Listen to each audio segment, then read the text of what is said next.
Shamgar, the son of Anath, killed 600 Philistines with an oxgoad. Now, if you've never read the book of Judges, that probably doesn't mean anything to you.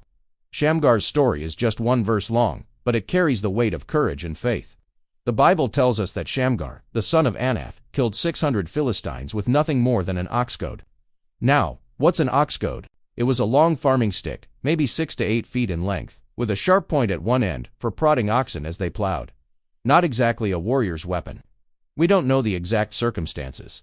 Maybe the Philistines attacked his village, maybe they threatened his family, or tried to steal the harvest. But instead of running, Shamgar stood his ground.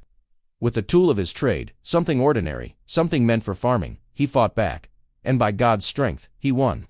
Do you ever feel like God is calling you to do something big and important, but you don't have the right resources or the perfect plan? Well, Shamgar's story is a reminder that God doesn't always need mighty weapons or famous leaders to save his people. Sometimes he uses an ordinary person with an ordinary tool, doing something extraordinary.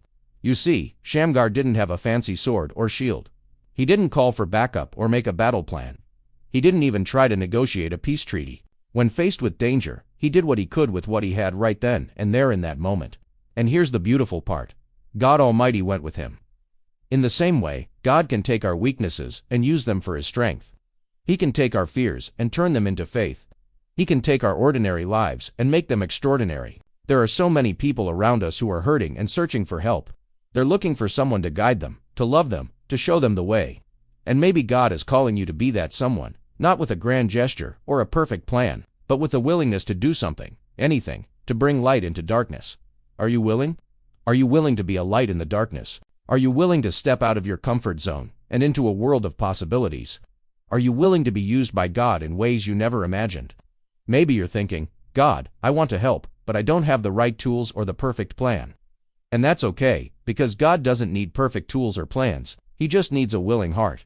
So let's ask God to help us see the tools we already have, the skills, the talents, the resources, the time, the love, and to give us the courage to use them for his glory. Let's commit to taking action, no matter how small, no matter how simple, because God can and will use us if we're willing. Will you join me in this commitment? Will you commit to being a light in the darkness, to using whatever you have for God's glory? If so, let's stand together and say, yes, God, I'm willing. Use me however you want. Help me see the tools I have, and give me courage to use them for your glory. I love you, God, and I want to help you make the world a better place. So use me, God, use me.